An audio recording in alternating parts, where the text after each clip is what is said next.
My 3 favorite moves to do with my Gua Sha stones are: 1, I like to take a ridged stone and I like to work it 2 different ways. 1, I use a ridged stone that is curved like this, and I hug the cheekbone area, and that allows me to make little channels that promote the fluid flow. So your skin will get a little bit red afterwards, but it's not irritated in a sense that it hurts or is going to be bothered. What it's doing is actually bringing new blood flow to that area and helping you sweep that puffiness, that fluid out and down to your lymph nodes where it gets filtered and then processed through your system.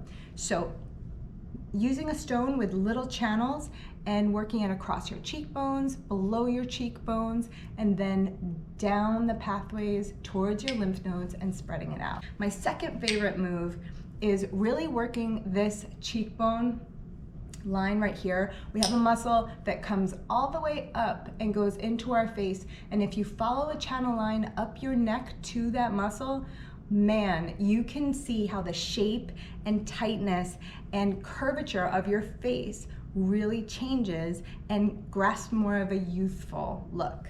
So I would start like this all the way at the bottom, and I would come up and just hug right there underneath. And I'd repeat that about 25 times.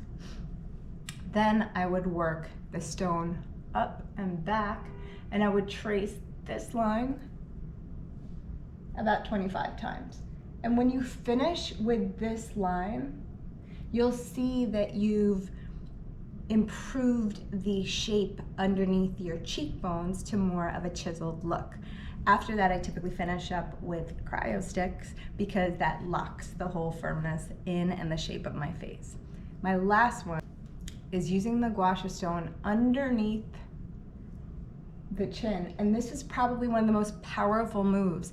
If you do this consistently, and again, you're always moving up and out, so in this direction, never in this direction, this will remove the jowls from your chin. So if you're somebody who's starting to see a little bit of sagging in this area here, do this move 25 times on either side every day and watch as your jowls disappear.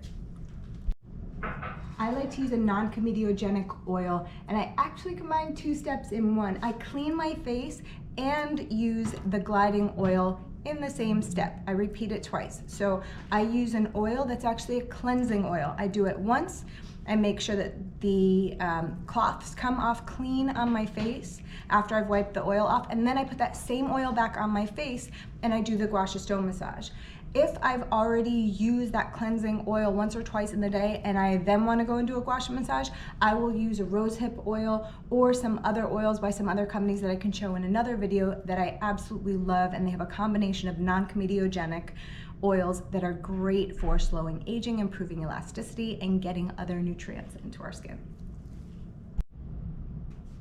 The last thing I'll add that's super important with Gua Sha is be consistent. You don't have to do it every day, but do it a couple of times a week and you'll see that your face shape will hold that beautiful curvature. You'll see that you don't have sagging lines on your chin. You'll see that your jawline is much more defined, your eyes are depuffed, and cryo sticks in conjunction with Gua Sha gives you even more of a power duo.